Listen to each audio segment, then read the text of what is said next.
in a world of whispering glass and humming steel, where cities were gardens of glittering light, there was a single, last bear. His name was Barnaby, though no one had called him that in a very long time. He lived in the Whispering Green, a vast, climate-controlled dome that was all that remained of the old forests. The humans who visited walked on elevated pathways, pointing their devices and speaking in hushed, sad tones. They called him the Final Specimen, a living monument to a world they had paved over. But Barnaby was not sad. He was, in fact, a remarkably content bear. He had a whole mountain to himself, even if it was a beautifully sculpted replica. The streams ran with clean, cold water. The fish were plentiful and delightfully slow, and the berry bushes, tended by silent, whirring drones, produced the plumpest, sweetest berries he had ever tasted. His only friend was a little cleaning robot designated Unit 734, whom Barnaby had affectionately named Spark for the tiny, harmless blue light that flickered on its dome. Every afternoon, Spark would whir along, scrubbing rocks and tidying up fallen leaves, and Barnaby would follow, his great, shaggy head casting a shadow over the little bot's work. One day, a small human child named Ilara broke away from the guided tour. She slipped under a barrier and found herself standing on the soft, real moss of the forest floor. She wasn't afraid, she was curious. Barnaby, who was halfway up his favorite napping tree, blinked his sleepy eyes open. He saw the small, bright-eyed creature below, smelling not of antiseptic and ozone, but of the strawberry candy she had in her pocket. He gave a low, gentle waft. Ilara looked up. Instead of screaming, she smiled.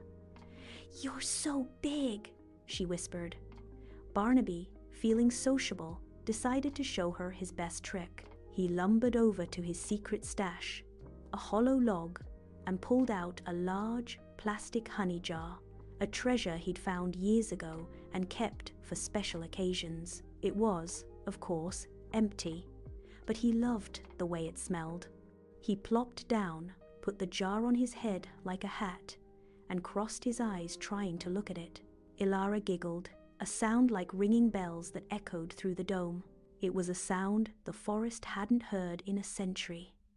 From that day on, Ilara visited as often as she could. She didn't see the last bear. She saw Barnaby. She'd tell him about her day, and he'd listen, chuffing softly. She'd draw pictures for him, and he'd approve them with a gentle nudge of his wet nose, leaving a smudge on the paper. Spark, the robot, would whir around them in happy circles, its blue light glowing steadily.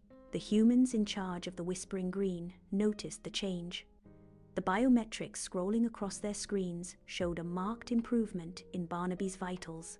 His heart rate was steadier, his activity levels were up, and the algorithms even detected what they could only classify as contented vocalizations. They saw the drawings, left carefully under a stone. One was of a large, goofy bear with a jar on his head, and a little girl holding his paw with a smiling robot nearby. And so, the officials made a decision. They didn't put up more barriers. Instead, they built a small, special platform at the edge of the forest just for Ilara. They even started a new program, allowing a few carefully chosen children to visit, to read to Barnaby, to share their snacks. He was particularly fond of peanut butter sandwiches. Once the jar was removed, Barnaby, the last bear, was no longer a specimen in a museum. He was not a symbol of loss. In his dome of whispering trees, with a little robot whirring at his heels, and the laughter of a child warming the air, he had become something far more wonderful. He was a friend. He was happy. And, in his world of green and glass, that was enough to fill a universe.